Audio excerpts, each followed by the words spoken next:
अस्सलाम वालेकुम। Screen share हो रही है? अब बताएं सब। कोई एक यस सर कर दे।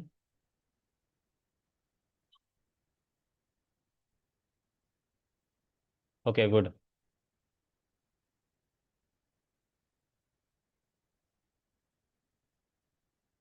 ठीक है, तो आज जो है ना हमारा डेमो सेशन है, और डेमो सेशन में हम जो है डिस्कस करेंगे टीचिंग लाइसेंस प्रिपरेशन के हवाले से। एंड देन उसमें हम देखेंगे फैकल्टी का इंट्रोडक्शन भी देखेंगे। एंड उसके साथ साथ हम देखेंगे भाई जो है ना सिलेबस आउटलाइन को डिस्कस करेंगे। एंड हम एक डेमो टॉपिक भी डिस्कस करेंगे। तो ये चीज़ें आज हम जो है ना डिस्कस करेंगे। इनको स्टेप बाय स्टेप जो है ना तैयारी होती है हमेशा।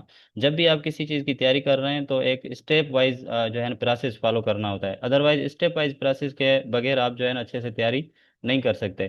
तो स्टेप वाइज स्टेप तैयारी करनी पड़ेगी हमें, और उसके लिए आप लोगों को जो है ना सीरीज में चलना पड़ेगा। जब सीरीज में चलते हैं तो ही सही से तैयारी हो सकती है। तो सबसे पहले हम फैकल्टी का इंट्रोडक्शन देखेंगे। फैकल्टी के इंट्रोडक्शन के बाद हम देखेंगे कि भाई सिलेबस आउटलाइन। एंड उसके बाद हमारे पास एक टॉपिक होगा जो कि इफ़ेक्टिव क्वेश्चनिंग टेक्निक जो है डिस्कस करेंगे कि क्या है effective questioning technique, cooperative learning strategies क्या हैं, किस तरीके से हम यूज़ कर सकते हैं, और इनसे क्वेश्चन किस तरीके से आ सकते हैं। So this will be a simple topic जो हम डिस्कस करेंगे, लेकिन उससे अहम जो है वो है सिलेबस आउटलाइन।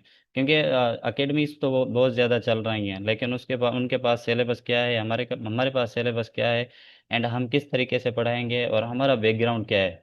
तो आज के सेशन का मोटो यही था कि हम आप लोगों को अपने बैकग्राउंड जनरल बता सकें, क्योंकि मोस्ट ऑफ द स्टूडेंट्स को ये इशू आ रहा था कि सर आपका बैकग्राउंड क्या है, आपका स्कोर क्या है, आपने कैसे तैयारी की थी। तो ये सारा जो है ना एक इशू था। तो इसको जो है ना आज इसी में हम जो है ना डिस्कस करेंगे। स्क्रीन शेयर है स्टॉप, ये क्यों हो रहा है? जी, तो सबसे पहले हमारा इंट्रोडक्शन, फैकल्टी का इंट्रोडक्शन। फैकल्टी में सबसे पहले जो है ना मोहम्मद असलम, माई सेल्फ। मैंने जो है ना बैचलर्स ऑफ एजुकेशन किया हुआ है बीएड से, सॉरी इनसे सखर आईबी से। लेकिन इससे पहले मैंने शाह अब्दुल लतीफ़ यूनिवर्सिटी से बीएससी की 2019 में। Then I was selected through STHP Sindh talent hunt scholarship program of Sukkur IB university. And then I am currently doing my MPhil education from Sukkur IB university. मैं एज अ JEST सर्व कर रहा हूँ as at Sindh education and literacy department in Khairpur district. And I have qualified licence and waiting for promotion. यहाँ पे waiting for promotion इसके लिए लिखा हुआ है क्योंकि अभी तक हमें ऑफिशियल पोस्टिंग नहीं मिली। और ऑफिशियल पोस्टिंग नहीं मिली तब तक हम AST जो है ना लाइसेंस तो मिल गया है, लेकिन हम EST नहीं है जब तक हमें पोस्टिंग ऑर्डर नहीं मिल जाते। सो यहाँ पे क्वेश्चन आता है कि सर आपके मार्क्स कितने थे। तो मेरे मार्क्स जो थे लाइसेंस में वो 71 थे। My score was 71 in teaching licence test. और इसका रीज़न ये था कि मैंने B.Ed ऑनर्स किया हुआ है सखर IB यूनिवर्सिटी से। एंड जो है ना मेरा बैकग्राउंड टोटली एजुकेशन से था, BSc की। देन फिर मैंने डायरेक्ट ही B.Ed में आ गया। तो आई थिंक मेरे लिए इतना मुश्किल नहीं था। लेकिन फिर भी मैंने रिवीजन की थी अच्छे से। एंड रिवीजन जो मैंने की थी वो बुक था एजुकेशन एंड पेडागाजी। एक बुक है इसका साले मोहम्मद वरीज का, जो कि बलूचिस्तान के राइटर हैं मेरे ख्याल में। तो उनका बहुत बुक है, वो बहुत अच्छा है रिवीजन के हिसाब से एंड लर्निंग के हिसाब से भी। तो वो बुक जो है ना मैंने पढ़ा था। अच्छा, ये जो बाकी चेट्स वगैरह के जो है ना आंसर्स हैं वो लास्ट में देंगे। Then I have qualified SST federal जो मेल की थी, वो क्वालिफाई की हुई थी, लेकिन अभी तक उसका इंटरव्यू वगैरह नहीं हुआ। And then I qualified lecturer education, but उसमें सिलेक्शन नहीं हुई। इंटरव्यू तक गए, इंटरव्यू भी देकर आए। उसका रीज़न ये था कि मेरी डेट ऑफ अनाउंसमेंट जो थी डिग्री की, वो जो है थी वो 2 महीने बाद की थी, और कट ऑफ डेट जो थी वो मई के थी, और मेरा रिजल्ट जो है ना अगस्त में आया था। देन हमारे साथ सर हातिम होंगे। एंड सर हातिम ने भी B.Ed honours Shah Abdul Latif university से किया है। देन सर ने MA लिटरेचर किया है। एंड देन इसी डिप्लोमा किया सखर हाईवे से। एंड देन अभी वो मेरे साथ जो है ना MPhil एजुकेशन कर रहे हैं सखर हाईवे यूनिवर्सिटी से ही। सर भी JEST काम कर रहे हैं। And then he has also qualified licence and waiting for promotion. तो ये था छोटा सा जो है ना इंट्रोडक्शन। उसके बाद जो है ना हम अपना प्रोफाइल के बाद हम आते हैं जो है ना सिलेबस पे, जो कि एक इम्पोर्टेंट जो है ना पोर्शन भी है इसका आपके टीचिंग लाइसेंस प्रिपरेशन का, क्योंकि अगर सिलेबस अच्छा ना हो, आउटलाइन अच्छी ना हो, तो लर्निंग अच्छी नहीं होती। सो इसके बाद जो है ना, सिलेबस में हमारे पास ये मेजर जो है ना कोर्सेज हैं। अच्छा, ये कोर्सेज जो है ना सिर्फ पुराना जो एक सिलेबस आया था एलिमेंट्री स्कूल टीचर का, जस्ट उसके बुनियाद पे नहीं है। यानी ये सिलेबस इस तरीके से है कि बीएड जो एलिमेंट्री लेवल की है एंड सेकेंडरी लेवल की 4 साल एमएड इक्विवेलेंट जो है ना कोर्सेज, तो उनमें से हमने मेजर कोर्सेज उठा के आपका सिलेबस सेट किया हुआ है। ईएसटी वाले भी हैं इसमें, एंड देन अभी सेकेंडरी लेवल की जो बीएड है 1.5, उससे भी हमने मेजर कोर्सेज उठा के सेट किया हुआ है। तो मेथड्स ऑफ टीचिंग है, चाइल्ड डेवलपमेंट है, classroom management, classroom assessment and test development evolution, curriculum development है, and then we have school community and teacher, guidance and counselling, school management. अच्छा, यहाँ पे एक और चीज़ है, स्कूल मैनेजमेंट के साथ हम जो है ना इस लीडरशिप भी पढ़ेंगे, लीडरशिप एंड मैनेजमेंट। तो स्कूल लीडरशिप भी पढ़ेंगे, स्कूल मैनेजमेंट पढ़ेंगे, देन लास्ट में हम मेजर कॉन्सेप्ट्स की जो है ना रिवीजन करेंगे, जिसमें शॉर्ट आंसर क्वेश्चंस प्रैक्टिस करेंगे, कुछ मॉक एग्जाम्स भी होंगे। तो ये चीज़ होगी ओवरऑल इसमें। इसके साथ साथ हमारे साथ जो है ना अब ओवरऑल इसकी सिलेबस की आउटलाइन देखें, तो मेथड्स ऑफ टीचिंग में हम क्या पढ़ेंगे? मेथड्स ऑफ टीचिंग में हम जो है देखेंगे इसको इंस्ट्रक्शनल अप्रोचेज को, जिसमें आपके teachers and student centred approaches हैं, डिफरेंट अप्रोचेज जो भी हैं, एंड देन उनकी स्ट्रेटजीज हैं, then effective questioning strategy and cooperative learning strategy, जो कि हमारा आज का टॉपिक भी है। देन ब्लूम्स टैक्सोनॉमी देखेंगे। ब्लूम्स टैक्सोनॉमी से एजुकेशनल ऑब्जेक्टिव से 1 से 2 क्वेश्चन लाजमी आते हैं, क्योंकि आपसे यहाँ कहेंगे भाई आप जो है ना एक कोई एमसीक्यूज बनाए, या आपसे कहेंगे कोई ऑब्जेक्टिव्स बनाए, या आपको कहेंगे कोई क्वेश्चन बनाए, वो भी based on the Bloom's taxonomy की किसी लेवल के हिसाब से। तो फिर इसको भी अच्छे से पढ़ना लाजमी है। Then national professional standards, then foundations of education जो है ना आप लोगों को सर हातिम पढ़ाएंगे। देखें तो हमने कंटेंट इस तरीके से जो है ना सेट किया है, एक क्वेश्चन मैं पढ़ाऊंगा, दूसरा सर सर हातिम पढ़ाएंगे। तो इससे क्या होगा कि एक जो है ना रिदम भी डेवलप होगी, और स्टूडेंट्स का इंटरेक्शन भी ज़्यादा डेवलप होगा। 2-4 दिन मुझसे पढ़ेंगे, 2-4 दिन सर हातिम से पढ़ेंगे, तो इससे क्या होगा ना, एक इंटरेक्शन बेस्ड लर्निंग होगी। क्योंकि एक इंसान से कंटिन्यूस आपका इंटरेक्शन हो, तो वहाँ से भी जो पेडागाजी कहती है जो है ना, फिर आपका जो है ना इंटरेस्ट हो लर्निंग में, वो भी कम हो जाता है। तो इस वजह से जो है ना हम पोर्शन के हिसाब पढ़ाएंगे, पहले मैं पढ़ाऊंगा, फिर सर हातिम पढ़ाएंगे, देन फिर मैं पढ़ाऊंगा, then sir Hatim. So interaction based होगी टोटली हमारी जो लर्निंग होगी। अच्छा, उसके बाद हमारे पास चाइल्ड डेवलपमेंट का कोर्स है। चाइल्ड डेवलपमेंट में major theories, characteristics of various developmental stages, and जो है ना फैक्टर्स जो इन्फ्लुएंस करते हैं प्रोसेस ऑफ चाइल्ड को। देन इंडिविजुअल डिफरेंसेस क्या हैं, conception of child development, age appropriate teaching strategies कौन सी हैं। देन एजुकेशनल साइकोलॉजी है। एजुकेशनल साइकोलॉजी के बाद हम जो है ना उसमें सर हातिम आपको basics of educational psychology and theories पढ़ाएंगे, जिसमें behaviourism, cognitivism, constructivism and humanism पढ़ाएंगे। इंडिविजुअल डिफरेंसेस को ज़्यादा डिटेल में टच करेंगे, and then basic needs and motivation वगैरह, ये चीज़ें आप लोगों से डिस्कस की जाएंगी। उसके बाद हमारे पास है एजुकेशनल साइकोलॉजी के बाद हम जो है ना डिस्कस करेंगे गाइडेंस एंड काउंसलिंग।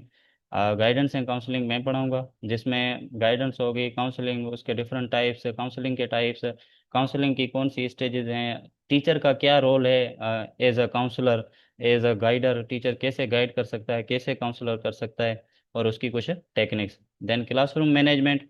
अब क्लासरूम मैनेजमेंट आप लोगों को तक सीटिंग अरेंजमेंट तक है, लेकिन इसके अलावा कोई चीज़ें जो है इसमें आ जाती हैं क्लासरूम मैनेजमेंट में, like learning theories and classroom management, उनका आपस में इंटरेक्शन जो है ना, अलाइनमेंट, इफेक्टिव क्लासरूम इन्वायरमेंट क्या होता है, observation and data collection class में कैसे होती है, देन जो है ना curriculum and classroom management, routines, schedules and time management. तो ये चीज़ें सारी इसमें हम डिस्कस करते जाएंगे। उसके बाद जो नेक्स्ट पोर्शन होगा वो होगा classroom assessment and test development evaluation का, जिसमें क्लासरूम असेसमेंट मैं आप लोगों से डिस्कस करूंगा, शेयर करूंगा। देन सर आते हैं आप लोगों से टेस्ट डेवलपमेंट एंड इवाल्यूएशन। अच्छा, टेस्ट क्लासरूम असेसमेंट इतना इम्पोर्टेंट पार्ट नहीं है, क्योंकि इससे क्वेश्चन कम आते हैं, लेकिन टेस्ट डेवलपमेंट एंड इवाल्यूएशन से ज़्यादा आते हैं। इसका रीज़न ये है कि इसमें जो ये चीज़ें हैं ना, ये वाली reliability, validity and characteristics of test, तो यहाँ से क्वेश्चन ज़्यादा डेवलप होते हैं। And then principles of testing से, या डोमेन्स ऑफ लर्निंग, जिसमें ब्लूम्स टेक्सोनॉमी है कि टेस्ट बनाएं आप, लेकिन ब्लूम्स ऑफ टेक्सोनॉमी के बुनियाद पे। तो ये इंपॉर्टेंट पोर्शंस हैं। नो डाउट क्लासरूम असेसमेंट भी इम्पोर्टेंट है, लेकिन जो टेस्ट या CRQ ज़्यादा आ सकता है वो आपका test development and evolution portion से आ सकता है। उसके साथ हमारे पास है करिकुलम एंड जो है ना करिकुलम डेवलपमेंट है। देन हमारे पास है school community and teacher. School community and teacher में ये चीज़ें हम डिस्कस करेंगे। देन लास्ट जो हमारे सिलेबस की आउटलाइन होगी उसमें हम school leadership and management discuss करेंगे, जिसमें मैनेजर प्रिंसिपल जो है ना आपके स्कूल का या आपका जो प्रिंसिपल है उसका एज अ मैनेजर क्या रोल है, planning with in the curriculum कैसे होगी, करिकुलम के लिए प्लानिंग कैसे है, क्या स्ट्रक्चर्स हैं। अच्छा, आप लोगों के स्कूल में डिफरेंट रिकॉर्ड्स होते हैं लाइक GR बुक है या कैश बुक है, देन स्टॉक रजिस्टर है एट्सेट्रा। ये जो रिकॉर्ड कीपिंग है इन स्कूल में इसको भी देखेंगे। अच्छा, यहाँ से क्वेश्चन भी आ सकता है कि रिकॉर्ड कीपिंग स्कूल में क्यों ज़रूरी है। आपसे क्वेश्चन पूछा जा सकता है कि why record keeping is necessary for schools. ठीक है, तो इस तरीके से क्वेश्चंस डेवलप हो सकेंगे। तो क्यों नेसेसरी है, क्योंकि हमें ओवरऑल इसकी इंफॉर्मेशन होगी, नॉलेज होगी, डेटा होगी, जिसके बुनियाद पे हम कोई न्यू डिसीजन ले सकेंगे।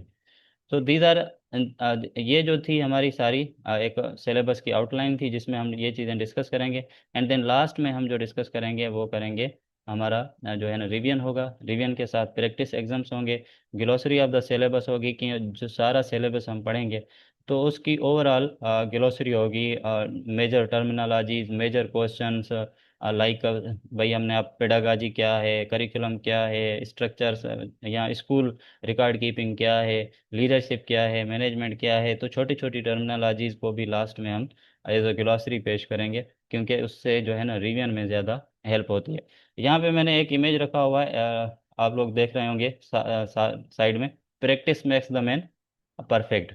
जब तक आप लोग प्रैक्टिस नहीं करते, आप लोगों से क्वेश्चन तो शेयर किए जाएंगे, आप लोगों को सही से बताया तो जाएगा कि करिकुलम क्या है, आप लोगों को बताया तो जाएगा कि लीडरशिप का क्या रोल है, मैनेजमेंट का क्या रोल है, लीडर कैसे बनते हैं, मैनेजर कैसे होते हैं, मैनेज कैसे करते हैं चीज़ों को, ये चीज़ें। लेकिन जब तक आप लोग इसको खुद जो है ना अटेम्प्ट नहीं करते, प्रैक्टिस नहीं करते कि सपोज कर what is the role of leadership in school management, या what is the role of principal as a school leader या स्कूल मैनेजर, जब वो तब उसको आप अटेम्प्ट करने की कोशिश नहीं करेंगे, दो तीन सेंटेंसेस उस पर लिखने की कोशिश नहीं करेंगे, तब तक आप अच्छे से चीज़ें लर्न कर नहीं सकेंगे।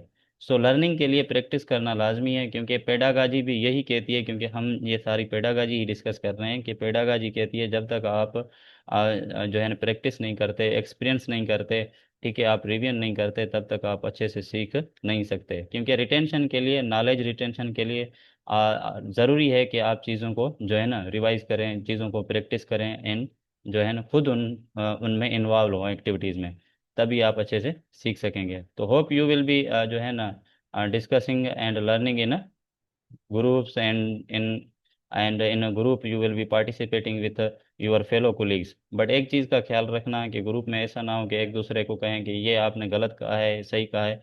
ठीक है, गलत तो जो है ना आप कह सकते हैं कि कोई गलत है, लेकिन उसको इस तरीके से रिस्पॉन्स करना है कि उसको गलत ना लगे अगले को। अगर सपोज करें मैंने कोई ऐसी पॉइंट सपोज करें being a group member share की है जो कि आप लोगों के हिसाब से वो सही नहीं है, तो आप कहें कि sir maybe your point of view is right और correct, but to me this is like this. तो इस तरीके से आपने रिस्पॉन्स करना है, ग्रुप में शेयर करना है। ठीक है।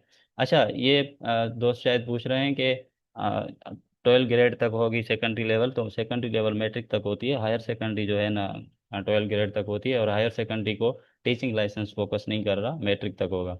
तो मैट्रिक तक बाकी जो MCQs वगैरह हैं जनरल जो हैं 4 सब्जेक्ट्स के, वो आप खुद पढ़ेंगे। हमारा फोकस ओवरऑल पेडागाजी होगा। हम पेडागाजी को जो है ना अच्छे से जो है ना इसमें मास्टरी हासिल करेंगे इंशाल्लाह। बाकी कंटेंट जो है ना हमारा फोकस नहीं है। So this was overall general outline. पता नहीं आप लोगों को कैसे लगी ओवरऑल।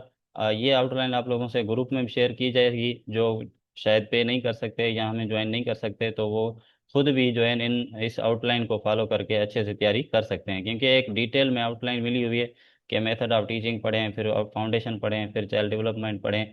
तो इससे जो है ना अच्छी सी अंडरस्टैंडिंग भी डेवलप हो सकती है। अगर खुद भी यूट्यूब से पढ़ें या दूसरी लिंक से लेकर भी पढ़ सकते हैं, फेसबुक से पढ़ें, किसी दूसरे सोशल मीडिया अकाउंट से पढ़ें, तो ये आप लोगों को जो है ना बहुत फ़ायदा देगी। ज़रूरी नहीं है कि आप हमें ज्वाइन करें।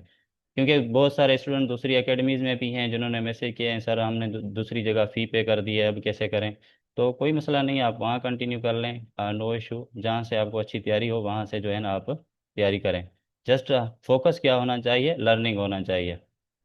ये आउटलाइन अच्छी है। और बुक सजेस्ट मैं ये करूँगा कि आप लोग जो है ना, दो ही बुक्स हैं मेरे माइंड में, मैं दो ही बुक्स को फॉलो करता हूँ। एक है जो है ना एजुकेशन एंड पेडागाजी, जो कि साले मोहम्मद बरीच का है, जो बलूचिस्तान के हैं, मैं एक ग्रुप में शेयर कर दूंगा। दूसरा बुक अच्छा है जो अपडेटेड है अभी, जोन ऑफ एजुकेशन वालों का, असिस्टेंट एजुकेशन ऑफिसर हैं इसके पंजाब के, तो उनका भी अच्छा बुक है जोन ऑफ एजुकेशन। बाकी मैं खुद भी बुक पे काम कर रहा हूँ पेडागाजी पे, होप सो 1 महीने 2 में रेडी हो जाए लाइसेंस से पहले। तो वो भी जो है कंसाइज एंड कम्प्रिहेंसिव होगा इंशाल्लाह। सो ये ओवरऑल आउटलाइन थी, होप जो है ना आप लोगों को अच्छी लगी होगी आउटलाइन। बाकी ये नहीं कि लाजमी हमारा डेमो सेशन देखकर आप जो है ना कहें कि सर ये आउटलाइन छोटी है, ये बड़ी है। तो ये ऐसा हो सकता है कि आप जो है ना, जब इंडिविजुअल डिफरेंसेस की बात करें तो कोई चीज़ आप लोगों के लिए सही होती है, कोई चीज़ हमारे लिए सही होती है। सो बीच की ये आउटलाइन है कि जिसमें एलिमेंट्री भी होगा, सेकेंडरी भी होगा, बीएड एलिमेंट्री भी होगी, बीएड सेकेंडरी भी होगी, और इसके थ्रू, इस आउटलाइन के थ्रू क्या होगा ना कि एक होलिस्टिक अंडरस्टैंडिंग डेवलप होगी। जब तक आप सारी चीज़ें नहीं पढ़ते आप लोग सही से अटेम्प्ट नहीं कर सकते। इस वजह से हमने बहुत सारी चीज़ें आउटलाइन में रखी हैं, ताकि एक होलिस्टिक अंडरस्टैंडिंग हो। जब आपको कोई क्वेश्चन, न्यू क्वेश्चन आ जाए, ऐसा ना हो कि आपके पास वोकेबलरी ना हो।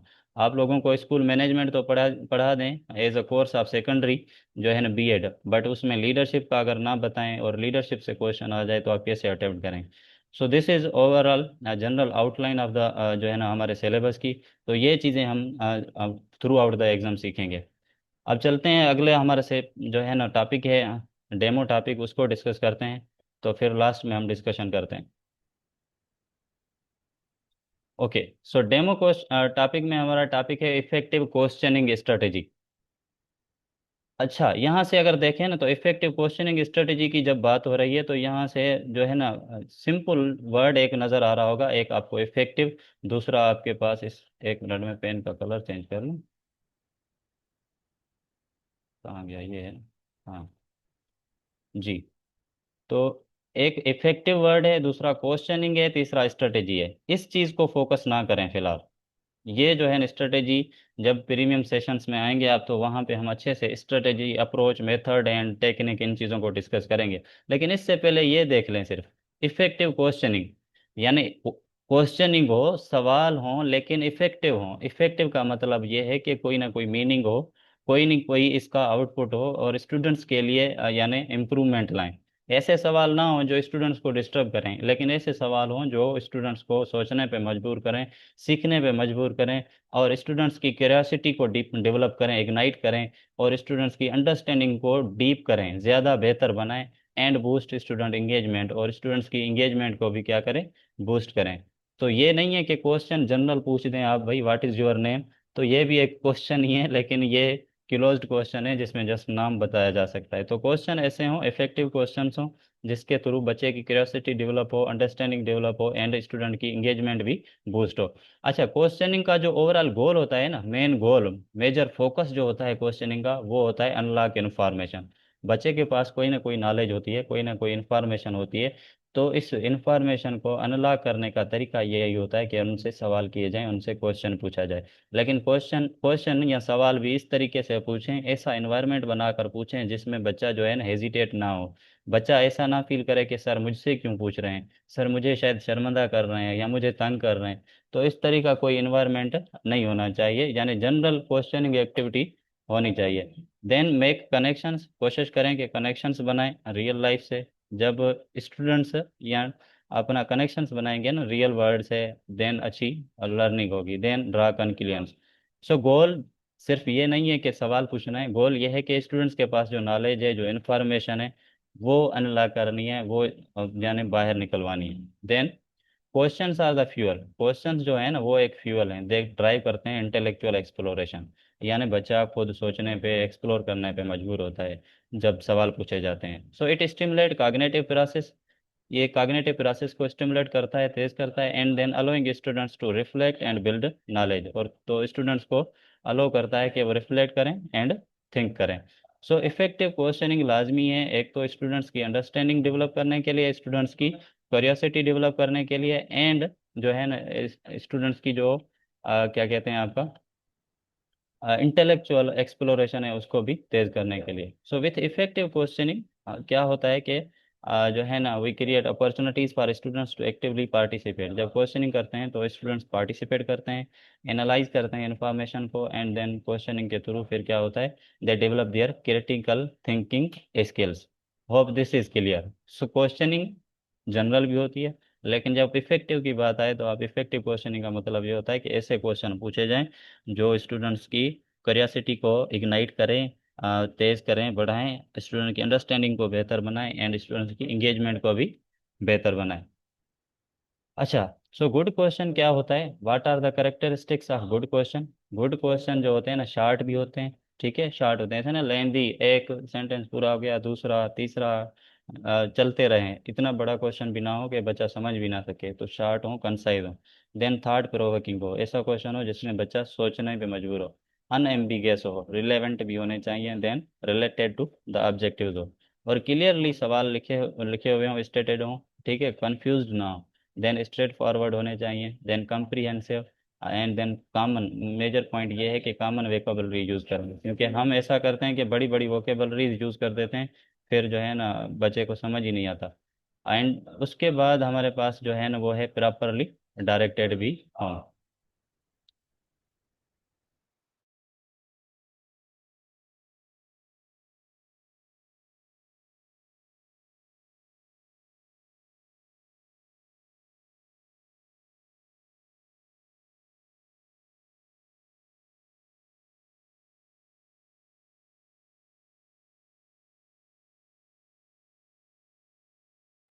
ओके, सॉरी, आवाज़ आ रही है सब तक?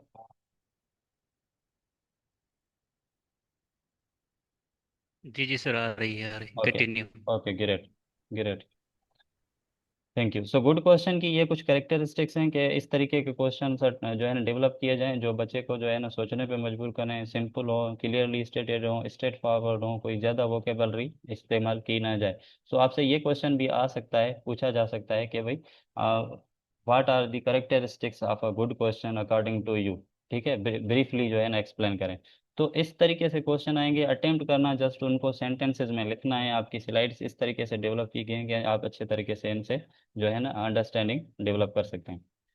Then we have some questioning techniques to boost student engagement. Student की इंगेजमेंट को बूस्ट करने के लिए हमारे पास कुछ स्टूडेंट्स की टीचिंग टेक्निक्स हैं, ठीक है, क्वेश्चनिंग टेक्निक्स हैं जिसमें ओपन एंडेड क्वेश्चन हैं, ठीक है।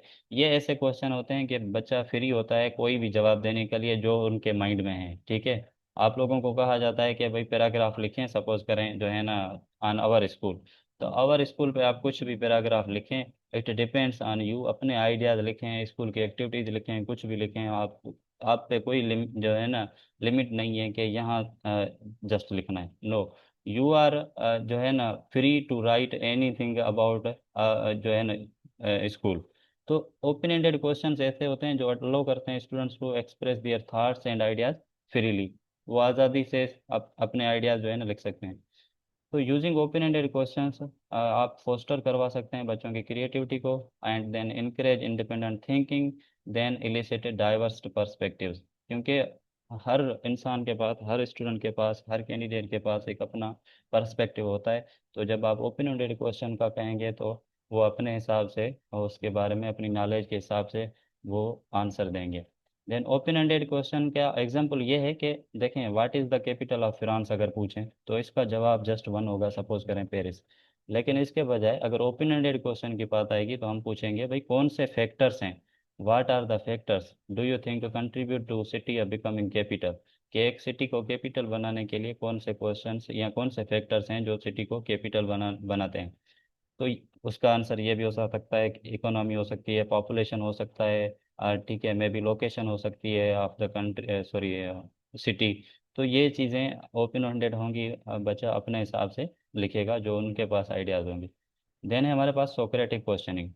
अच्छा, ये भी जो सोक्रेटिक क्वेश्चनिंग है ना, वो पार्ट ऑफ आप कह सकते हैं कि ओपन एंडेड क्वेश्चन है, क्योंकि Socratic questioning open ended questions होते हैं। लेकिन मसला ये है कि इसमें जो है ना ये ज़्यादा थाटफुल होते हैं, ठीक है। और दूसरी चीज़ ये कि अंडरलाइंग अजम्पशंस जो होती हैं ना, और क्लैरिफिकेशन के लिए and foster critical thinking and self reflection based होती हैं। Although self reflection open ended में भी है, लेकिन यहाँ क्या है, सोक्रेटिक क्वेश्चनिंग में सीरीज ऑफ क्वेश्चंस होती हैं। सपोज करें एक क्वेश्चन पूछा गया, फिर उसने उसमें उसका जवाब स्टूडेंट ने दिया, चाइल्ड ने दिया। देन दूसरा क्वेश्चन उसी सवाल से पूछा गया, देन तीसरा क्वेश्चन, लेकिन फिर जवाब आया, फिर चौथा क्वेश्चन दूसरे स्टूडेंट से किसी से, फिर पांचवा स्टूडेंट किसी और स्टूडेंट से। सो जो क्वेश्चन के आंसर आ रहे हैं, फिर उन आंसर के बुनियाद पे जो है क्वेश्चन पूछते जाएं, क्वेश्चन पूछते जाएं। तो this will be called as a Socratic questioning. इसका एग्जाम्पल आपके साथ आगे शेयर किया हुआ है दूसरी स्लाइड में। तो दीज आर सोक्रेटिक क्वेश्चनिंग के जो है ना सीरीज में होते हैं, जो है ना एक आंसर, एक क्वेश्चन के बाद दूसरा, दूसरे के बाद तीसरा, and then so on. Then हमारे पास है जो है ना benefits of Socratic questioning. Benefits ये है कि सबसे पहले जब आप सोक्रेटिक क्वेश्चनिंग पूछेंगे एक क्वेश्चन से दूसरा, दूसरे से तीसरा, तो इन डेप्थ एक्सप्लोरेशन होगी, आइडियाज जो है ना इन डेप्थ में समझ आएंगे हमें। Then suitable for all grade levels and subjects, ठीक है। It promotes independent thinking and develops higher order thinking skill, क्योंकि जब एक सवाल से दूसरा क्वेश्चन होगा, दूसरे से तीसरा, तो इसमें डिस्कशन डेवलप होगी, डेवलप डिबेट होगा, इवोल्यूशन होगा, एंड देन एनालिसिस भी होगी। तो सोक्रेटिक क्वेश्चनिंग जो है ना इस तरीके से बेनिफिशियल है। टिप क्या है कि भाई कैसे यूज़ करें सोक्रेटिक क्वेश्चनिंग के लिए, तो वो ये है कि सबसे पहले तो मीनिंगफुल प्लान करें, क्वेश्चंस ऑलरेडी प्लान करें, डायलॉग ऑलरेडी सेट करें। कि सपोज करें ये क्वेश्चन पूछा, तो बच्चे का आंसर ये आएगा, तो फिर क्या पूछूंगा।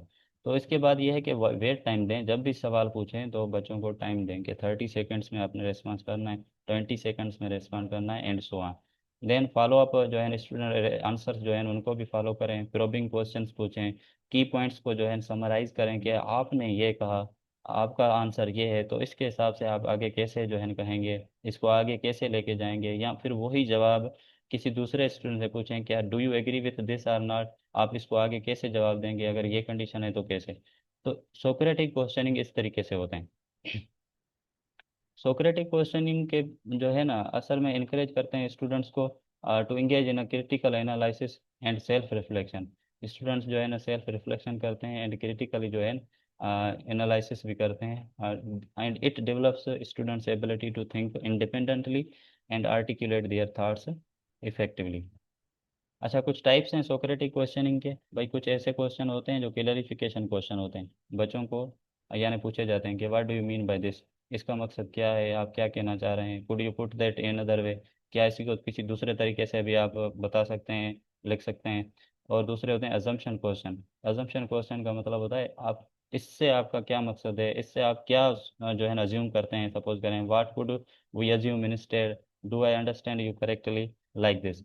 Then questions about the question होते हैं, जो सवाल है उस सवाल के बारे में क्वेश्चन होता है। कि सपोज करें कोई सवाल पूछा गया, फिर आप पूछें कि why is this question important, do you think this is important question और not, what assumption does this question make, does it lead to other questions, and so on like this। तो ये टाइप्स ऑफ सोक्रेटिक क्वेश्चनिंग है। Then हमारे पास reason and evidence question होते हैं कि why do you think this is true, अगर कोई आंसर आया तो उससे पूछते हैं कि do you think why this is true, ठीक है। What other information do we need, and so on.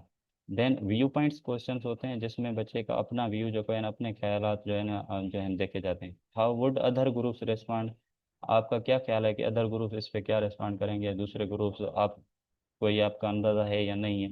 White someone, what might someone who believed think, how are these ideas alike are different, ये कैसे same है ideas और कैसे different हैं। तो यहाँ पे व्यू पॉइंट क्वेश्चन आएंगे। देन ओरिजिन और सोर्स क्वेश्चन होते हैं कि भाई ये आपने कहाँ से देखा, कहाँ से सुना, आप किसके बारे में क्या आइडिया है, ठीक है, etcetera. Then implication and consequence question, so what effect would that have, etcetera. What are you implying by that, आप इससे इसका क्या असर होगा, इससे आप क्या कहना चाह रहे हैं। If that happened what else would happen, अगर ये हुआ तो क्या और हो सकता है। तो यहाँ पे एक मैंने जो है ना CRQ आप लोगों के लिए रखा हुआ है, दिस इज, देख सकते हैं आप। तो CRQ है, एक मिनट इसका फॉन्ट साइज चेंज करूँ, चलें कलर दूसरा दे देता हूँ। सो सोक्रेटिक क्वेश्चनिंग में आप सॉरी सीआरक्यू रखा हुआ है कि इससे क्या सीआरक्यू बन सकता है कि analyse how Socratic questioning moves beyond simple fact recall to develop higher order thinking skills. Higher order thinking skills कैसे डेवलप करा रही है क्वेश्चनिंग या सोक्रेटिक क्वेश्चन। भाई सोक्रेटिक क्वेश्चनिंग इसके लिए इस तरीके से जो है ना higher order thinking skills develop कर रही है कि from one question to another, from one answer to another, student की अंडरस्टैंडिंग को डेवलप कर रही है। एंड देन स्टूडेंट को हेल्प कर रही है कि वो एनालाइज करें आंसर्स को, जो प्रीवियस आंसर्स उनके पास हैं, जो पहला जवाब उन्होंने दिया या किसी एक और स्टूडेंट ने जवाब दिया फिर दूसरा स्टूडेंट डिस्कस कर रहा है, तो उनकी भी एनालिसिस हो रही। तो इस तरीके से जो है ना higher order thinking skills develop हो रही हैं, लाइक एनालाइज एनालाइज कर रहे हैं स्टूडेंट्स, स्टूडेंट आपस में कम्युनिकेट कर रहे हैं, डिबेट हो रहा है, टाइप ऑफ डिबेट डिस्कशन हो रही है। तो these are some higher order thinking skills. जब हम ब्लूम्स टैक्सोनॉमी पढ़ेंगे तो फिर higher order thinking skills and lower order thinking skill को फिर और बेहतर तरीके से हम जो है डिस्कस करेंगे। अच्छा, उसके बाद हमारे पास जो है ना इसका एग्जाम्पल है। ठीक है, अब ये सारा तो नहीं पढ़ते, स्लाइड पढ़ने में टाइम लग जाएगा। कि अब एक क्वेश्चन टीचर ने पूछा है, फिर जवाब आया है, फिर उसी से ही टीचर ने जो है पूछा है कि ये क्यों हो रहा है। ठीक है, फिर दूसरे स्टूडेंट ने जवाब दिया है ये हो रहा है इस वजह से। टीचर फिर पूछ रहा है कि किसी और के पास इस तरह की न्यूज़ है, तो दूसरा स्टूडेंट जवाब दे रहा है। फिर टीचर पूछ रहा है, फिर तीसरा स्टूडेंट जवाब दे रहा है। तो इस तरीके से जितना हो सके ज़्यादा स्टूडेंट्स को इन्वॉल्व करें। ठीक है, सीरीज ऑफ क्वेश्चंस में आंसर से फिर अगला क्वेश्चन पूछें। तो ये सोक्रेटिक क्वेश्चन ही होगी, जिससे एक डायलॉग भी डेवलप होगा, जिससे एनालिसिस भी होगी, डिबेट भी होगी एंड डिस्कशन भी होगी। तो ये हायर ऑर्डर थिंकिंग स्किल्स भी इनके थ्रू डेवलप होंगी। उसके बाद लीडिंग क्वेश्चंस हैं। लीडिंग क्वेश्चंस पर्टिकुलरली इफेक्टिव होते हैं। कब इफेक्टिव होते हैं? जब जो है ना इंट्रोड्यूसिंग अ न्यू कॉन्सेप्ट और encouraging students to make connection. जब कोई न्यू कनेक्शंस बनाए जाएं या कोई न्यू चैप्टर स्टार्ट किया जाए तो लीडिंग क्वेश्चन पूछे जाते हैं। इसका एग्जांपल ये है कि how might this historical event have influenced the outcome of the conflict. जो आउटकम ऑफ द कॉन्फ्लिक्ट है, सपोज करें कोई कोई कॉन्फ्लिक्ट आ रहा है, ठीक है, उसका आउटकम आया है, तो फिर आप उसको जनरली लीड करके दे रहे हैं, बता रहे हैं कि हिस्टोरिकल इवेंट इसको किस तरीके से, ये जो हिस्टोरिकल इवेंट है ये किस तरीके से कन्फ्लिक्ट को जो है ना कन्फ्लिक्ट के आउटकम को इन्फ्लुएंस कर रहे हैं। तो आप पीछे से लीड करके एक इशारा दे रहे हैं, सिग्नल दे रहे हैं कि आप इस हिस्टोरिकल इवेंट के हिसाब से इस कन्फ्लिक्ट का आउटकम बताएं। तो these are the leading question. अब उसके बाद क्लोज क्वेश्चन हैं, बहुत सिंपल होते हैं। ठीक है, ये सर नो में जवाब होता है, ट्रू और फॉल्स में होता है। सपोज करें do you agree with this statement, क्या आप इस स्टेटमेंट से एग्री हैं, या आप जवाब देंगे येस या फिर आप जवाब देंगे नो। देन आपके मल्टीपल चॉइस क्वेश्चंस होते हैं, ऑल टाइम फेवरेट, आप लोगों ने हर जगह देखे होंगे, जिस भी टेस्ट में जाएं आप लोगों ने एमसीक्यूज लाजमी कहीं ना कहीं 1 2 10 20 लाजमी हुए होंगे। सो एमसीक्यूज एक्चुअली कंप्रीहेंशन को असेस करते हैं, प्रॉम्प्ट एनालिसिस को, एंड स्टूडेंट्स को जो है इनकरेज करते हैं इवालुएट ऑप्शंस को, जो ऑप्शंस हैं उनको इवालुएट किए जाएं। सो इनका एमसीक्यूज ये है कि सपोज करें in pedagogy computer is use to dash, to motivate learner, to provide feedback, to interact with learner, या for all of the above. इसका जवाब क्या होगा? चैट में दें सब। बी होगा, सी होगा, या ए होगा?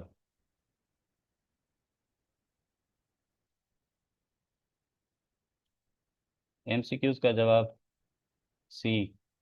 Anyone else?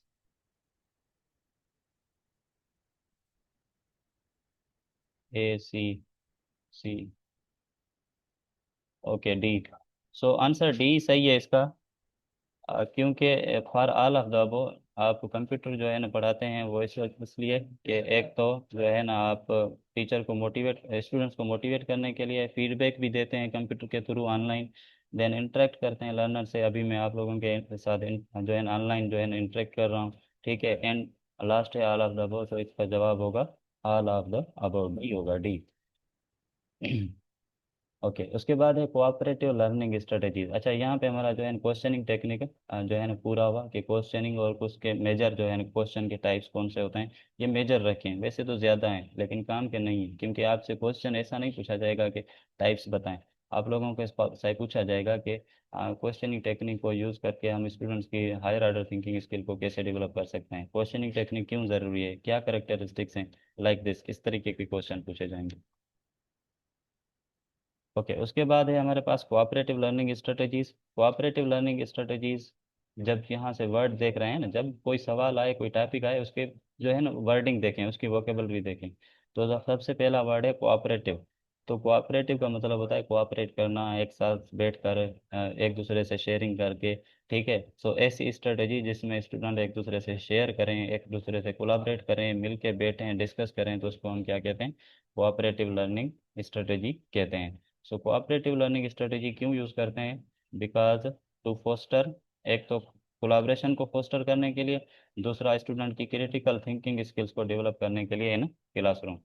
सो कोऑपरेटिव लर्निंग स्ट्रेटेजी क्या करती है? Involve student working in a small groups to achieve a shared learning objectives. अच्छा, क्वेश्चनिंग टेक्निक हो या कोऑपरेटिव लर्निंग स्ट्रेटेजी हो, फोकस स्टूडेंट की लर्निंग ऑब्जेक्टिव्स पे होता है, ताकि हम सवाल पूछ कर भी स्टूडेंट के लर्निंग ऑब्जेक्टिव्स जो हैं वो अचीव करें, एंड देन हम ग्रुप में बिठाकर भी लर्निंग ऑब्जेक्टिव्स को अचीव करें। सो फोकस लर्निंग होगी हमेशा।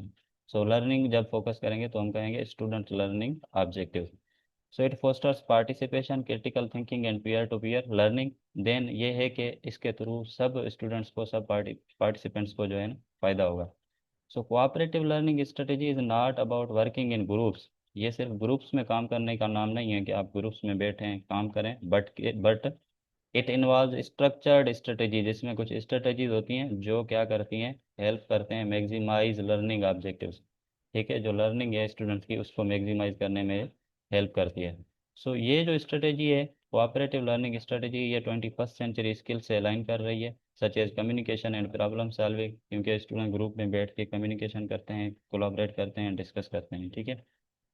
अच्छा, उसके बाद जो है ना कोऑपरेटिव लर्निंग स्ट्रेटेजी के जो है ना, अगर देखें तो वो किस तरीके से जो है ना थ्योरेटिकली कनेक्टेड है कुछ थ्योरीज से।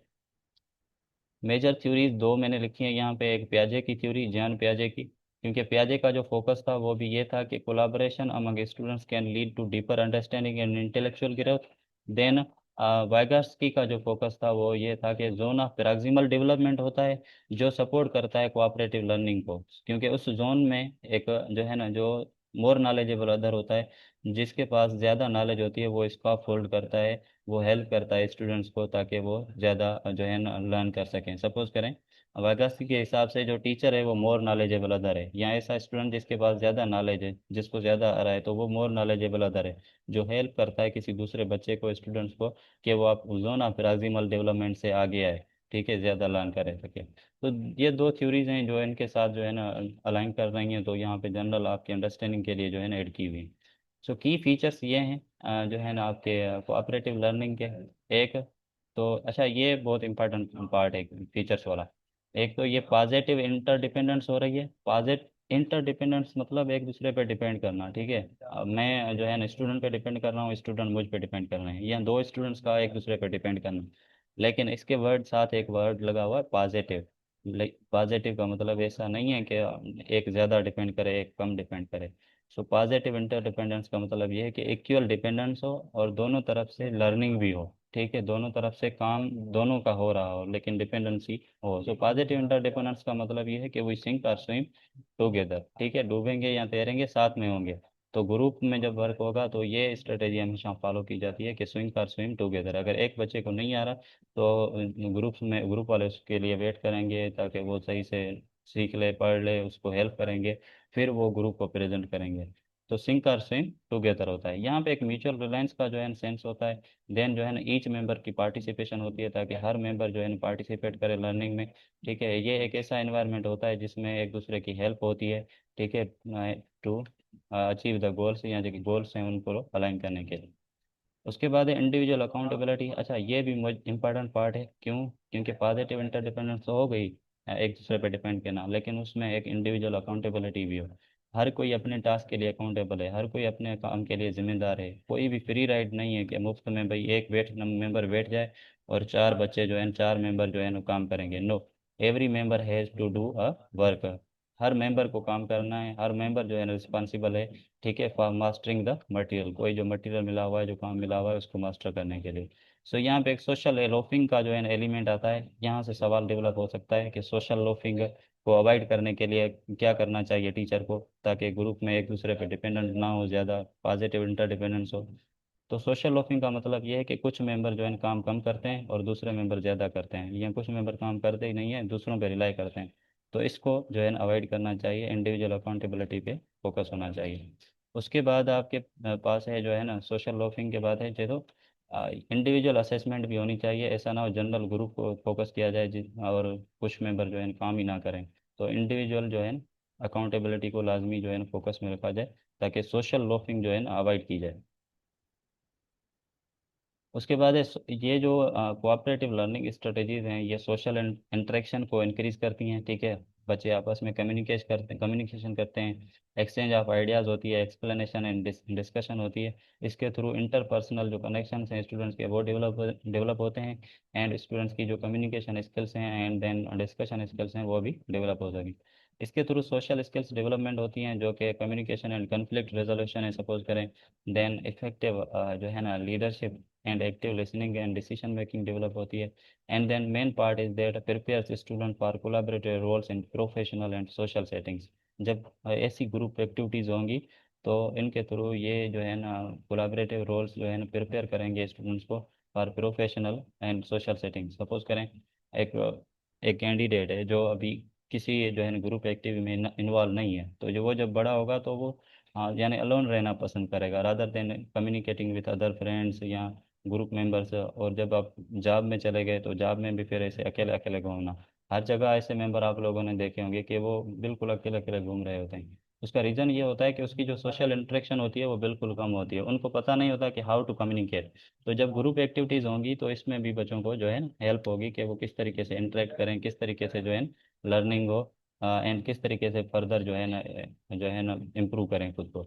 सो पांचवा पॉइंट है करेक्टरिस्टिक्स का, वो ये है कि ये बेनिफिशियल है क्योंकि ग्रुप प्रोसेसिंग होती है, इसमें reflecting on for the improvement होता है। ग्रुप में जब बैठते हैं तो रिफ्लेक्ट करते हैं, फॉर इम्प्रूवमेंट के लिए करते हैं। ठीक है, इस तरीके के क्वेश्चन होते हैं कि डिड वी डू वेल, हमने सही किया नहीं किया, किस तरीके से आगे फर्दर इम्प्रूव करना है, लाइक दिस। देन हमारे पास कोऑपरेटिव लर्निंग स्ट्रेटजीज हैं कुछ, जिसमें थिंक पेयर एंड शेयर हैं। बिल्कुल आसान है कि पहले थिंक करें, ठीक है, फिर पेयर बनाएं किसी बच्चे के साथ, किसी क्लासमेट के साथ, देन हमारे साथ शेयर करें। इसका एग्जांपल ये है कि भाई मैं कोई टास्क देता हूँ, सपोज करो कहता हूँ कि भाई कोऑपरेटिव लर्निंग स्ट्रेटजीज पे हम थिंक पेयर शेयर करेंगे। तो उससे पहले सब इंडिविजुअली थिंक करेंगे। ठीक है, सपोज करें जो है ना आयशा है, अली रज़ा है, अलीना है, अहमद है, वो सब इंडिविजुअली थिंक करेंगे। फिर मैं उनको कहता हूँ कि भाई अब आप किसी भी ग्रुप मेंबर के साथ पेयर बनाएं। फिर पेयर जब बनाएंगे फिर वो एक दूसरे से डिस्कस करेंगे पेयर में। ठीक है भाई, आप ये आइडिया मेरे हिसाब से ये है और आपकी थाट ये है, तो मैं कहता हूँ इसको इस तरीके से ये सही होगी। देन पेयर, पेयर के बाद देन होता है शेयर। देन स्टूडेंट्स जो है ना वो एक क्लास के साथ आइडियाज शेयर करते हैं। सो पहले think, then pair and then share. Think pair share. अच्छा, उसके बाद हमारे पास है जिग्सा मेथड। थिंक पेयर ज़्यादा यूज़ होता है क्लासेस में, देन उसके बाद जिग्सा मेथड ज़्यादा यूज़ होता है क्योंकि साइंस के टॉपिक्स हों, हिस्ट्री के टॉपिक्स हों, ये ऐसे टॉपिक जो है ना ऐसी ऐसे मेथड्स हैं, ऐसी स्ट्रेटजीज हैं, टेक्निक्स हैं जो कि आप यूज़ कर सकते हैं तकरीबन हर क्लास में। सो जिग्सा मेथड ऐसा है कि इसमें क्या होता है कि आपकी क्लास जो है ना वो कम्युनिटी ऑफ एक्सपर्ट्स में जो है ना बनाई जाती है, कम्युनिटी ऑफ एक्सपर्ट्स में जो है ना चेंज की जाती है क्लास को। किस तरीके से कि सपोज करें, अच्छा इसका एग्जांपल मैंने यहाँ दिया हुआ है। सपोज करें होम ग्रुप्स हैं, एक एक स्टूडेंट एक टॉपिक पढ़ा रहे हैं, आप सपोज करें हिस्ट्री का, यहाँ आप टॉपिक पढ़ा रहे हैं फॉर्म्स ऑफ गवर्नमेंट, जिसमें ब्यूरोक्रेसी है, डेमोक्रेसी है, ठीक है, सॉरी डेमोक्रेसी है, टोटलिटेरियन है, एंड सो ऑन, ठीक है, डिक्टेटरशिप है। तो ये 3 4 5 6 फॉर्म्स हैं, तो आपने ये ईच ग्रुप को जो है ना, अच्छा ये एक और पॉइंट यहाँ पे कि ग्रुप मेंबर जो हो ना, हर ग्रुप में एक जितने हों कोशिश करें। 4 मेंबर हों हर ग्रुप में तो एक मेंबर, एक ग्रुप 4 का बना रहे हैं तो सब ग्रुप 4 के बनेंगे। अब इसमें ये जो रेड वाला है, सपोज करें इसके पास जो है ना डेमोक्रेसी है, सपोज करें ये जो पिंक वाला है इसके पास डिक्टेटरशिप है, एंड सो ऑन। सो इस तरीके से ये 6 ग्रुप्स हैं, 5 ग्रुप्स हैं। तो अब ये जो रेड वाले हैं ना, ये क्या करेंगे, रेड वाले के साथ ग्रुप बनाएंगे, ये इनका होम ग्रुप बन गया, ठीक है, ये जो अभी है। लेकिन फिर जब एक्सपर्ट ग्रुप बनेंगे तो एक्सपर्ट में जिनके पास सपोज करें डेमोक्रेसी आई है, तो वो डेमोक्रेसी वाले आपस में ग्रुप बनाएंगे। तो सपोज करें रेड वालों के पास डेमोक्रेसी का टॉपिक है ग्रुप में, तो डेमोक्रेसी वाले आपस के साथ ग्रुप बनाएंगे, ये सारे 5 मेंबर हो जाएंगे। तो ये जब 5 मेंबर सपोज करें डेमोक्रेसी वाले आपस में ग्रुप बनाएंगे, डिक्टेटरशिप वाले आपस में ग्रुप बनाएंगे, तो ये हो जाएगा जो है ना एक्सपर्ट ग्रुप। ये जनरल होम ग्रुप है जिसमें जो है ना हर मेंबर को सेपरेट काम दिया गया है कि भाई आपका ये है, आपका ये है।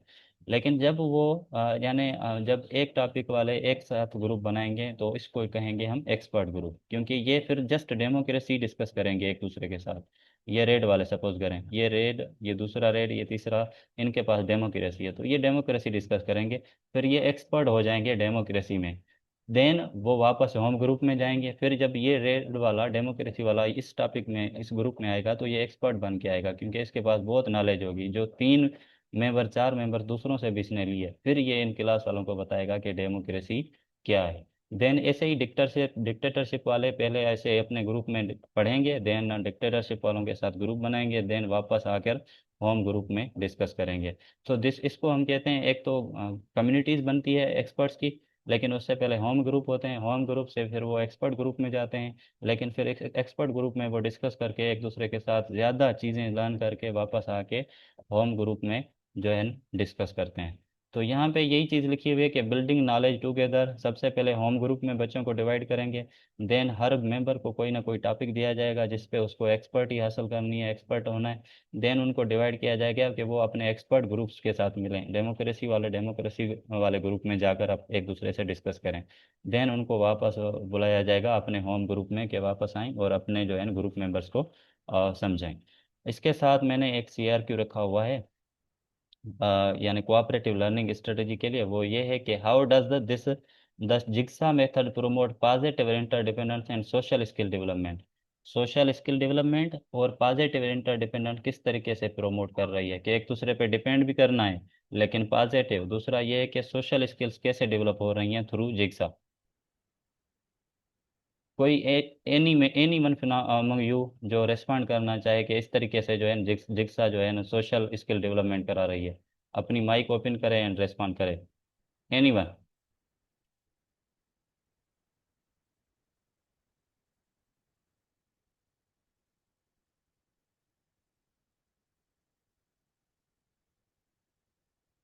अच्छा, कोई नहीं बता रहा।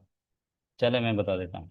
अच्छा, जिग्सा मेथड में ये देखें, एक तो ग्रुप्स में बैठ रहे हैं ना स्टूडेंट्स। ठीक है, जब ग्रुप्स में स्टूडेंट्स बैठेंगे तो क्या होगा, यानी हर मेंबर जब तक अच्छे से नहीं पढ़ता तब तक ग्रुप की परफॉर्मेंस अच्छी नहीं होगी। इसके लिए हर ग्रुप मेंबर को अकाउंटेबल होना चाहिए होगा कि वो अकाउंटेबल हो और अच्छे तरीके से सीखे, लर्न करे एंड देन दूसरे मेंबर्स को बताए। ताकि जब ग्रुप प्रेजेंटेशन या जनरल सबको बताया जाए तो ऐसा ना हो किसी के नॉलेज में जो है ना वो अंडरस्टैंडिंग ना हो, ताकि दूसरों मेंबर तक भी वो अंडरस्टैंडिंग ना हो। तो अच्छे से अंडरस्टैंडिंग एंड अकाउंटेबिलिटी होना लाजमी है, पहली बात ये। तो पॉजिटिव इंटरडिपेंडेंस इसलिए कि वो एक दूसरे पर डिपेंड करते हैं, लेकिन पॉजिटिवली के हर मेंबर को सीखना है, हर मेंबर को पार्टिसिपेट करना है एंड हर मेंबर को एज ए एक्सपर्ट भी काम करना है। सो दूसरी बात, पहली बात ये। दूसरी, सोशल स्किल डेवलपमेंट कैसे हो रही है कि भाई जब जिक्सा है मेथड ग्रुप है, तो ग्रुप में जब काम हो रहा है तो ग्रुप में वो एक दूसरे से कम्युनिकेट करेंगे। जब कम्युनिकेट करेंगे तो उनकी interpersonal skills like communication, analysis, discussion, debates ये डेवलप होंगी। तो ये जो है ना इस तरीके से सोशल स्किल डेवलपमेंट भी करवा रही है। तो ये था जिग्सा के बारे में। अच्छा, उसके बाद हमारे पास राउंड रोबिन है। राउंड रोबिन में टीम्स जो है ना टेक टर्न करती हैं ideas and answer the discussion. Discussion को आंसर करने के लिए वो जो है ना टर्न लेते हैं and answer the to a discussion. कोई डिस्कशन चल रही हो तो उसमें कंट्रीब्यूट करते हैं टर्न के हिसाब से, टेकिंग टर्न। टीम्स करते हैं, टीम्स टेकिंग टर्न्स। ठीक है, राउंड रॉबिन में क्या होता है, each member sequentially adds their input and ensure there everyone has chance to participate. इसमें ऐसा होता है कि टाइप आप अगर आप जिग्सा मेथड कर सकते हैं क्योंकि सब कोऑपरेटिव लर्निंग स्ट्रेटजीज हैं, तो सबका आपस में जो है ना कोऑपरेशन तो है, कोलाब्रेशन तो है। लेकिन फिर यह है कि किसी में आप स्ट्रक्चर्ड हैं ज़्यादा, किसी में आप जो है ना आपको पार्टिसिपेट करना है, राउंड रॉबिन में बैठे हुए हैं आप। ठीक है, एंड देन इसमें क्या होता है, promote inclusivity and equal participation. इसमें सबकी पार्टिसिपेशन होती है क्योंकि सबको पार्टिसिपेट करना होता है और आइडियाज़ बताने होते हैं। So equally participation gives quieter students structure opportunity to contributor. जब इक्वल पार्टिसिपेशन हो तो सबको जो है ना एक मौका मिलता है कि वो पार्टिसिपेट करें। अच्छा, इसके अलावा जो ये है हमारे एक स्ट्रेटेजी है ग्रुप इन्वेस्टिगेशन, जो कि बहुत इंपॉर्टेंट है। ग्रुप इन्वेस्टिगेशन में क्या होता है, ठीक है, in group investigation student work together on a topic. एक टॉपिक पे काम करते हैं स्टूडेंट। कैसे वो रिसर्च कंडक्ट करते हैं उस पर, उसकी डेटा गैदर करते हैं कि इसके बारे में जो नॉलेज है जो इन्फॉर्मेशन है वो रिसर्च करते हैं, गैदर करते हैं बाय फील्ड में, भले फील्ड में जाकर किसी और जगह से, ठीक है। एंड फिर वो प्रेजेंट करते हैं फाइंडिंग्स को, ठीक है। इस तरीके से क्या होता है कि ये एक टाइप ऑफ प्रोजेक्ट भी होता है। ग्रुप इन्वेस्टिगेशन जो है ना, प्रोजेक्ट बेस्ड लर्निंग हो या डिस्कवरी बेस्ड लर्निंग हो या इंक्वायरी बेस्ड लर्निंग हो, तो इसके लिए जो है ना ज़्यादा आम होती है, क्योंकि प्रोजेक्ट पे आप जाके डेटा कलेक्ट करते हैं, उसको ज़्यादा आगे जो है ना इन्फॉर्मेशन उनको देनी होती है, देन प्रोजेक्ट को प्रेजेंट करना होता है। तो ग्रुप इन्वेस्टिगेशन रिसर्च बेस्ड होती है, जिसपे आप डेटा गैदर करते हैं एंड देन प्रेजेंट करते हैं। अच्छा, इसमें जो है ना, each group develops a unique approach to exploring their assigned subject which help them develop critical thinking and research skills. ये project based and inquiry based education के लिए जो है ना इफेक्टिव होती है ज़्यादातर। ये भी critical thinking, research and project management skills जो है डेवलप कर सकती है।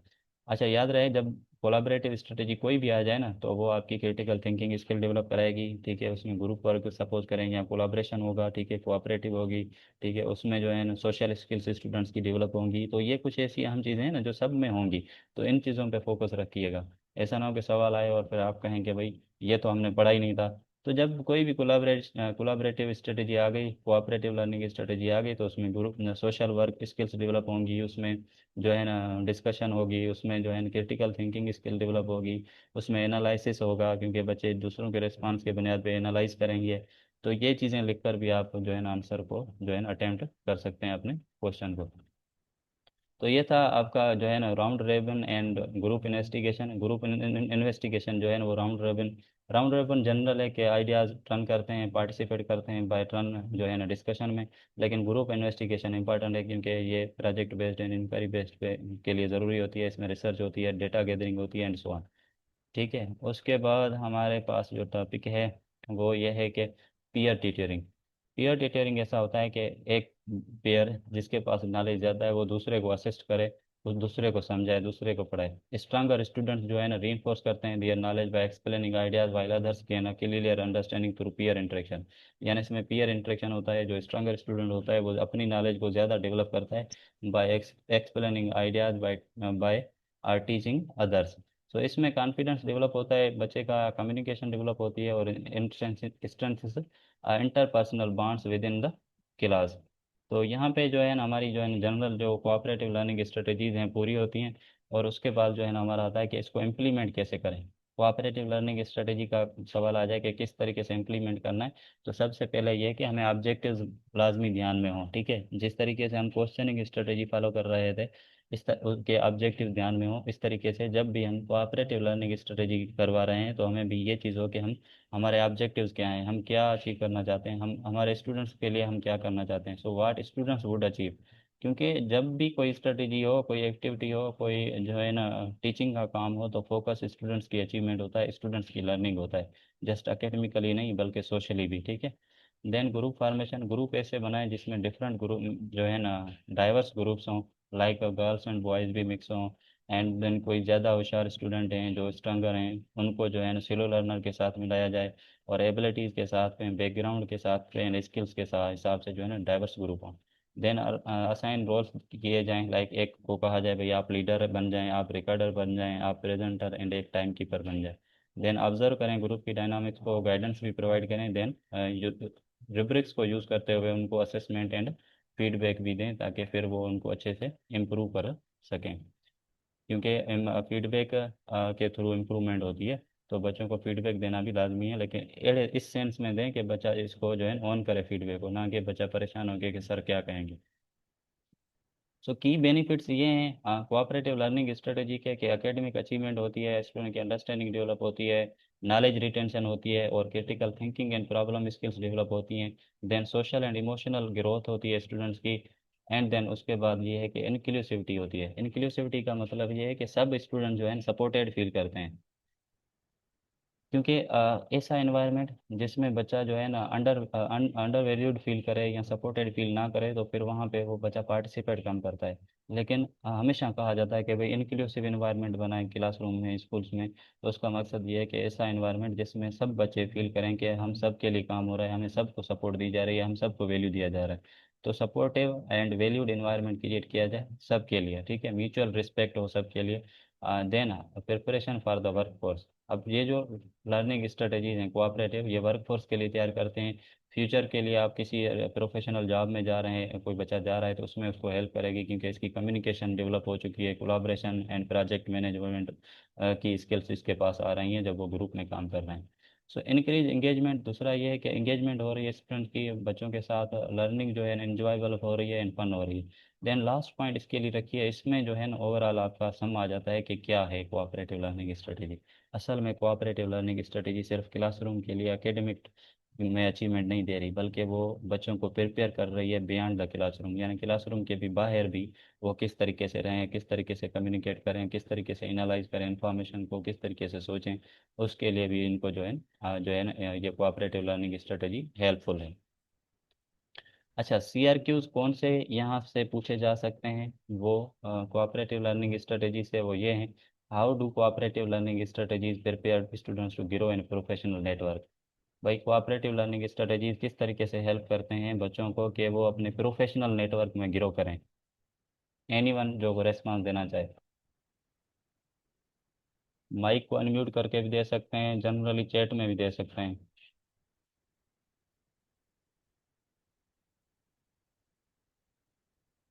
ओके, कोई नहीं है। अच्छा, तो ये देखें, अभी हमने पढ़ा कि इसके थ्रू कम्युनिकेशन स्किल्स डेवलप होती हैं, एनालिसिस स्किल डेवलप होती हैं, वो ग्रुप में वर्क कर सकते हैं। तो ये ऐसी स्किल्स हैं जो प्रोफेशनल नेटवर्क में भी काम आते हैं। सपोज करें आगे कैंडिडेट जो है स्टूडेंट टीचर बनता है, तो टीचर को भी दूसरों के साथ कम्युनिकेट करना होता है, दूसरों के साथ बैठना होता है, दूसरों के साथ डिस्कस करनी होती हैं चीज़ें। तो इस तरीके से जो है ना ये स्ट्रेटेजीज जो है ना बच्चों को हेल्प कर रही हैं ताकि वो grow in a professional network also. यानी ये आपको लर्निंग होगी तो आप अच्छे तरीके से फिर कम्युनिकेट कर सकेंगे। सो की बेनिफिट्स क्या हैं क्वेश्चनिंग टेक्निक के? क्वेश्चनिंग टेक्निक के की बेनिफिट्स ये हैं कि भाई आपकी एनालिसिस लेवल, बच्चों की क्रिटिकल थिंकिंग स्किल्स डेवलप होंगी, एंड देन बच्चों की अंडरस्टैंडिंग जो है ना डीपर होगी, एंड सो ऑन के उसके साथ साथ जो है क्रिटिकल थिंकिंग होगी, स्टूडेंट रिफ्लेक्ट करेंगे, रिफ्लेक्टिव लर्निंग होगी, बच्चा सोच के एनालाइज करके जवाब देगा। तो ये कुछ की बेनिफिट्स हैं यूजिंग क्वेश्चनिंग टेक्निक के। उसके बाद है what two principles of cooperative learning should teacher use to implement to avoid social loafing and ensure जो है ना इंडिविजुअल अकाउंटेबिलिटी। अच्छा, कौन से टू प्रिंसिपल्स हैं कोऑपरेटिव लर्निंग स्ट्रेटेजी के कि वो टीचर यूज़ करे ताकि सोशल लोफिंग ना हो और इंडिविजुअल अकाउंटेबिलिटी है?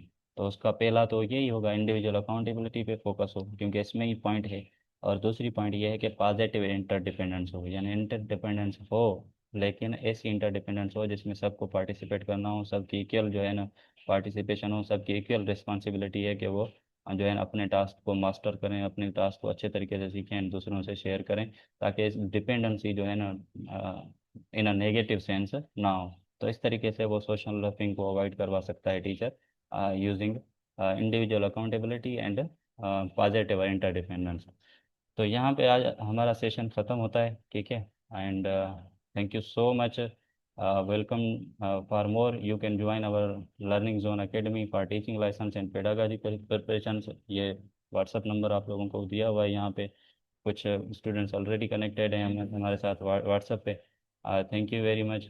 अच्छा, अब कोई आप लोगों के पास क्वेश्चन है या पॉइंट है शेयर करनी है या कुछ बताना है तो वो आप शेयर कर सकते हैं। You are most welcome.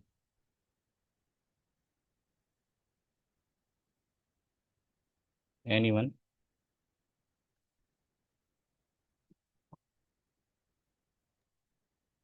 अस्सलाम वालेकुम सर। वालेकुम सलाम जी।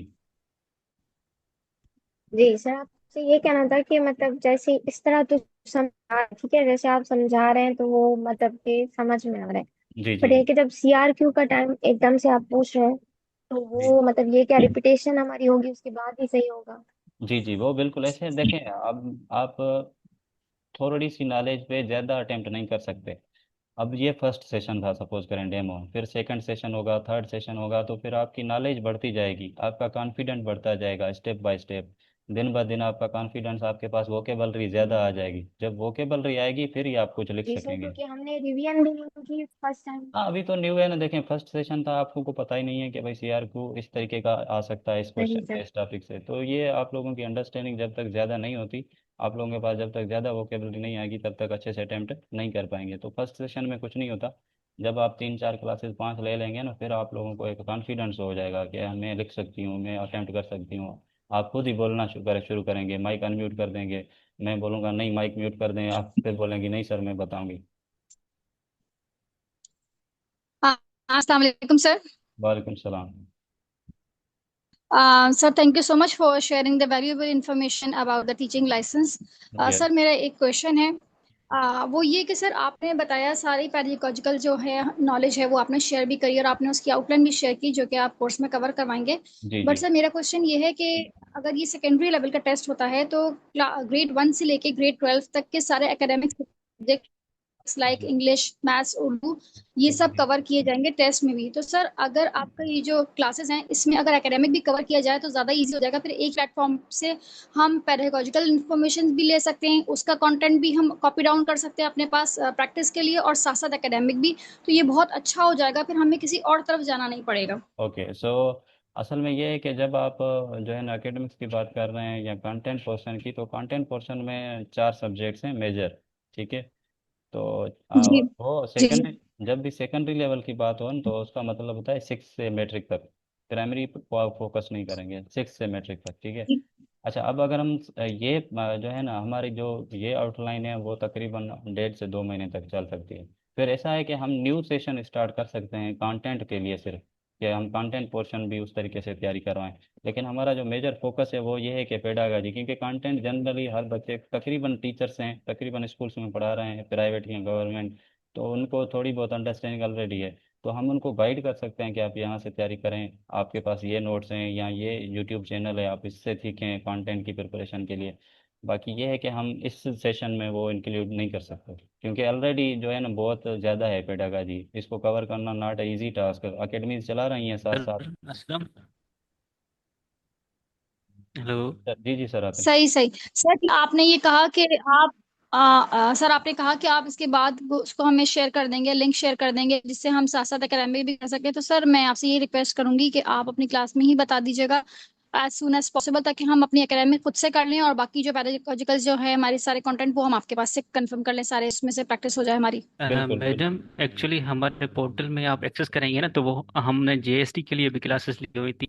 तो वहाँ पे जी। आपको ये एकेडमिक सारी चीज़ें मिल जाएंगी, इंग्लिश में मिल जाएगी, साइंस के जो सब्जेक्ट से मिल जाएंगे, मैथ्स का ओके। पोर्शन मिल जाएगा आपको, कंप्यूटर का सही मिल सही। जाएगा। तो once you log in your password and ID, you will get all. Okay sir, इंशाल्लाह, thank you so much.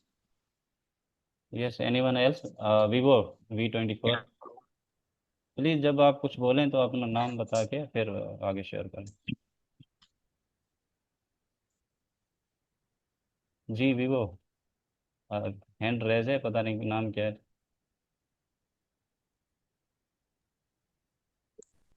Ji sir. जी जी। जी सर, आपसे ये कहना था कि जैसे जो 4 सब्जेक्ट्स हैं हमारे कंटेंट के लिए, जी उसमें जी। से ये आपसे जो है ना सजेशन लेनी थी कि जैसे हमने जेईएसटी में पढ़ा था, बिल्कुल जैसे हर चैप्टर को सही से मतलब कवर किया था, कोई शायद छोड़ भी गया था बट बहुत कम, लेकिन हमने जी तकरीबन हर चैप्टर को कवर किया था 6 to 8। तो जी। क्या हम इस उसी तरीके को हम लोग मतलब कि इसमें अडॉप्ट करें हाँ टीचिंग लाइसेंस के लिए, या आप कोई और हम सजेशन देना चाहते हैं कि किस तरीके से हम इसको कवर करें? मैं तो स्टूडेंट्स को यही सजेशन देता हूँ मोस्ट ऑफ द टाइम कि आप जब पढ़ाई कर रहे हैं तो सीरीज़ में करें। जब सीरीज़ फॉलो नहीं करेंगे आपकी अंडरस्टैंडिंग अच्छी डेवलप नहीं होगी। तो बेहतर है कि आप 6 से स्टार्ट करें, English math science and GK, मतलब सोशल स्टडी को छोड़ दें, साइंस जीके एंड मैथ को कवर करें। तो साइंस मैथ एंड जब आप करेंगे इंग्लिश 6 7 8, तो आपका जो है ना कॉन्फिडेंस बूस्ट हो जाएगा कि यू नो समथिंग। बाकी जब आप हमारे पोर्टल पे लॉगिन एक्सेस करेंगे, तो फिर वहाँ पे आपको जो है ना वीडियोज़ मैथ के भी मिलेंगे, साइंस के भी मिलेंगे और इंग्लिश के भी मिलेंगे, तो वहाँ से भी आप सीख सकते हैं। हाँ, क्योंकि हमने वो जीएसटी के क्लासेस भी चला है ना, तो वहीं पे पोर्टल पे हमारी सारी चीज़ें पढ़ी हैं। अगर आपको मैथ्स कवर करनी है तो वो भी मिल जाएगा आपको, साइंस के different subject like physics chemistry वो भी होंगे, और कंप्यूटर के क्लासेस वो भी हैं। तो आप इजीली एक्सेस उसको कर सकती हैं। और उसके अलावा आपको कंटेंट के नोट्स जो होंगे, हमारे बने हुए नोट्स हैं वो भी शेयर किए जाएंगे। इंशाल्लाह आपका ये पार्ट जो है ना हो जाएगा। यस, बाकी अगर पॉसिबल है कि हम जो है ना जब दूसरा सेशन शुरू करें तो फिर उस हिसाब से करें, बाकी अभी जो है ना फोकस यही है। बाकी आप इसमें पोर्टल पे हर चीज़ एक्सेस कर सकते हैं। जी, anyone else? Sir one more question from my side. Okay, yes please. I am Adeela Danish sir. जी सर आई एम अदीला। जी जी। सर मुझे ये पूछना था कि आप ये कह रहे हैं कि सब चीज़ें अवेलेबल हैं और उससे ही हम मतलब प्रिपरेशन कर सकते हैं। जीएसटी में आपने क्लासेस ली थी तो उसमें सब कुछ आपने प्रोवाइड किया था। तो सर मैं ये पूछना चाहती थी, पहली बात तो ये कि ये कोर्स आपका जो होगा ये इसकी ड्यूरेशन क्या होगी, और ड्यूरेशन कंप्लीट होने के बाद भी ये सब चीज़ें हमारे पास पोर्टल पे सेव रहेंगी ना? जैसे मैं अगर आपके पास आपका कोर्स को ज्वाइन करती हूँ तो after completion of your course मेरे पास ये सब कुछ एक्सेस रहेगा ना अपने पोर्टल पे, कि जब चाहूँ मैं उसको रिवाइज कर सकूँ, जब चाहूँ मैं उसको रिपीट कर सकूँ? जी बिल्कुल। हाँ, पोर्टल का जो एक्सेस होगा ना वो आपको जब तक आप चाहें आप लॉग इन कर सकती हैं, एक्सेस कर सकती हैं, नोट्स पढ़ सकती हैं, वीडियोस देख सकती हैं। Okay okay okay sir, thank you so much. This was my last last question, thank you so much. Okay, thank you very और मच। सीआरक्यू का सकीना ने भी क्वेश्चन किया था, Aslam you can answer that. जैसे क्या था क्वेश्चन? चैट में देखिएगा। हम सकीना का क्वेश्चन था। चेट तो लंबी हो गई है, पता नहीं क्या है। सीआरक्यूज कैसे बनते हैं? ओके, CRQs कैसे बनते हैं, अटेम्प्ट कैसे करते हैं या बनते कैसे हैं?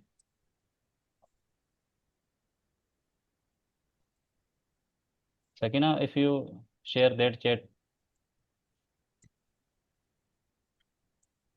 ओके, CRQ का ये है कि जब हम विलम्स टेक्सोनॉमी पढ़ेंगे ना, यानी लर्निंग ऑब्जेक्टिव्स की जो विलियम्स टेक्सोनॉमी है जिसमें affective, cognitive and psychomotor domain ये पढ़ेंगे तो फिर उसमें ज़्यादा क्लियर हो जाएगा। और एक क्वेश्चन और था कि sir teaching method, approach, strategy and technique में क्या डिफरेंट है। तो जो हमारा फर्स्ट लेक्चर है ना प्रीमियम का, उसमें फोकस सारा यही है कि टीचिंग क्या है, कैसे की जा सकती है, लर्निंग क्या है, टेक्निक क्या है, स्ट्रेटेजी क्या है, मेथड क्या है, ये सब उसमें जो है ना हमारा क्लियर हो जाएगा। वैसे जनरल जो सीआरक्यूज का मकसद होता है आपकी अंडरस्टैंडिंग तय करना होती है कि आपने टॉपिक के बारे में क्या समझा है, आप क्या जो समझते हैं वो हमें बताइए। तो ये हर हर जवाब जो है ना हर पर के पास वेरी करता है। सो टॉपिक को अंडरस्टैंड करें, उसके लिहाज से सीआरक्यू बनता है, उसके लिहाज से ही उसका जवाब आता है। तो टॉपिक को अंडरस्टैंड करना सबसे इम्पोर्टेंट है।